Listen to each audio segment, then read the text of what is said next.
Okay, we're back to look at the final details of the Animal Farm allegory. Our last steps here. All right.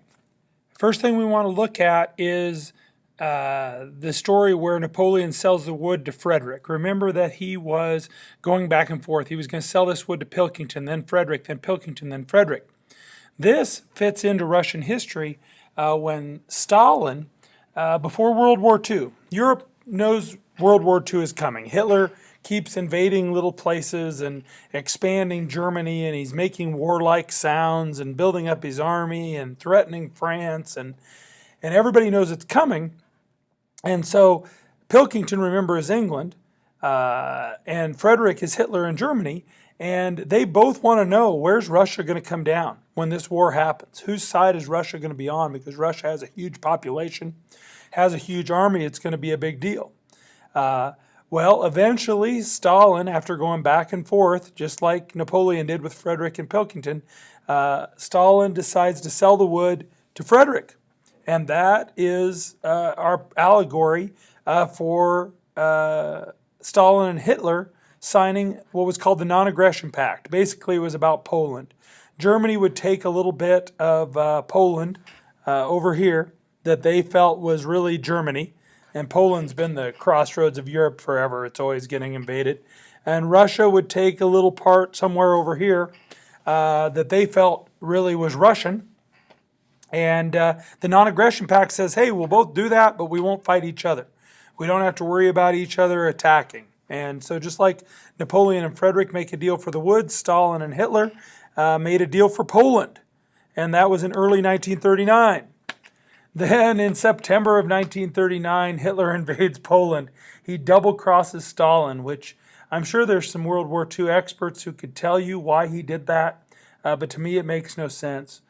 He's got to fight France and England and the United States on the west. Why would he want to fight on the east too?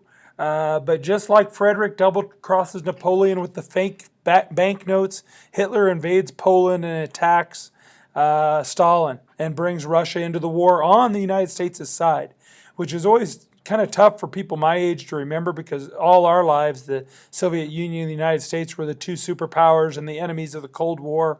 But in World War II, we fought on the same side. I'm not sure we were super friendly, but we fought on the same side. And really, I don't know how easy it would have been. It was hard enough to defeat Hitler as it was. If he'd only been fighting us on the east instead of fighting on both sides, I'm not sure how that would work out. I don't understand Hitler's decision. But just like Frederick double crosses Napoleon, Hitler double crosses Stalin and invades Poland, bringing Russia into World War II. Okay. Germany then invades the Soviet Union itself, all the way to Moscow, the capital city, and St. Petersburg, which Stalin has renamed Stalingrad, just like Napoleon renamed the windmill or named the windmill in honor of himself. That's all part of the process of deifying the leader. Deifying comes from deity, which means God, treating your leader like God, and naming stuff after him even when he's alive. The Battle of Stalingrad is really the major battle in the Eastern Front of World War II. It is a long and, as you can see, a winter battle. The Germans surround the city of Stalingrad, so they not only have the Soviet army trapped in there, but of course the people of Stalingrad, and there are millions of people in there. And they spend the winter with no new food coming in because the Germans have it surrounded, and it's just miserable for both sides. The Battle of Stalingrad is equal to the Battle of the Windmill, where the animals are chased to the barn, they're trapped there, they're wounded by Frederick's men who've invaded to destroy the windmill. They have to watch him destroy the windmill, just like the Soviets saw their country destroyed by the Germans. In the end, the Soviets will win. They'll hold off and they will drive Hitler back out of Russia. And just like the animals eventually win the Battle of Windmill, but neither are battles you celebrate and are totally excited about because they are so painful for you. So the Battle of Stalingrad is the Battle of Windmill. Just like the animals were trapped in that barn with no food, the Soviets and their people were trapped in Stalingrad. All right, the Battle of the Windmill is also a bigger symbol of the Soviet World War II experience. As I said earlier, We I don't know how we win World War II without the Soviets fighting Germany on the other side.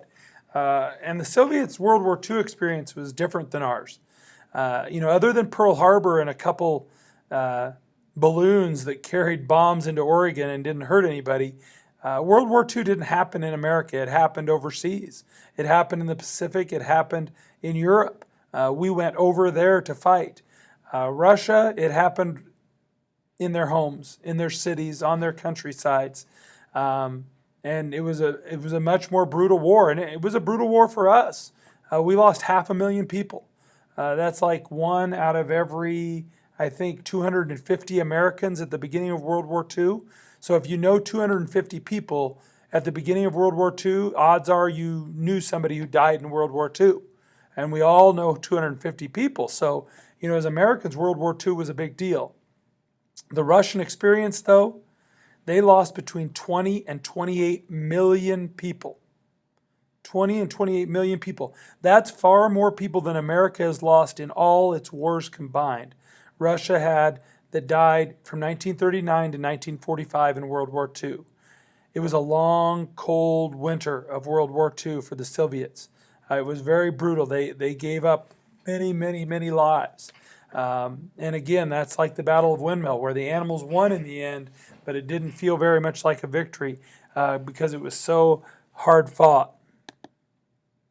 Okay, Boxer. We haven't talked about Boxer yet, but he's probably the most important part of the allegory. Boxer is the proletariat, which is a fancy word for the working class. Boxer is who animalism was supposed to work for. He was going to work hard. He was going to do what he could do. He was going to say, I will work harder. He was going to trust his leaders, and they were going to lead him to a good life. They were going to get rid of the fat cat factory owner smoking his cigar, taking all his profits, and instead Boxer was going to get the fruits of his benefits, just like the workers of the Soviet Union were supposed to get the benefits of socialism. But just like Napoleon and the pigs stole from Boxer, and in the end, when he couldn't work anymore, instead of sending him out to retirement, they sent him to the slaughterhouse and took their money from the slaughterhouse and bought liquor. The leaders of the Soviet Union and Stalin betrayed the proletariat and the working class. They never had, the plans never worked. The Soviets worked harder and worked harder. The strength of the Soviet Union was those people. Those people were what made the Soviet Union, even when Stalin's plans were going wrong, still be a great nation that could compete with the United States for world domination, that could build up an amazing military. Even when their factory and farm plans were terrible, that they could still produce enough things to keep that society moving. And it was never a rich society. There were always scenes of grocery stores in the Soviet Union just with empty shelves at times. But, that was the betrayal. They were betrayed by their leaders. The working class was just like Boxer. They were the key to it. They were the backbone. It was a big population. They were the ones who won World War II. It was because they had so many people who sacrificed so much that they were able to win it. So for all the things Boxer did on Animal Farm, the proletariat, the working class did it in the Soviet Union, and both got the same thing in the end, which was basically nothing. They were betrayed. Moses, the raven, is a symbol of religion in the Soviet Union. You probably figured that out when his stories of Sugar Candy Mountain sounded a lot like heaven. When Marx came up with socialism, he said that religion was the opiate of the people. This is what he believed. He believed that the bosses and the kings used religion to keep the people from revolting, like an opiate. Opiate, opium, drug. A drug that kills pain. He believed that religion kept the workers from rebelling because they were told, yeah, you were born in mud, you live in mud, you'll work yourself to death in mud, and then you'll die in mud, while these other people are born kings and fat cats and smoking cigars upstairs in the factory. But religion says if you live a good life down in the mud, you'll go to heaven.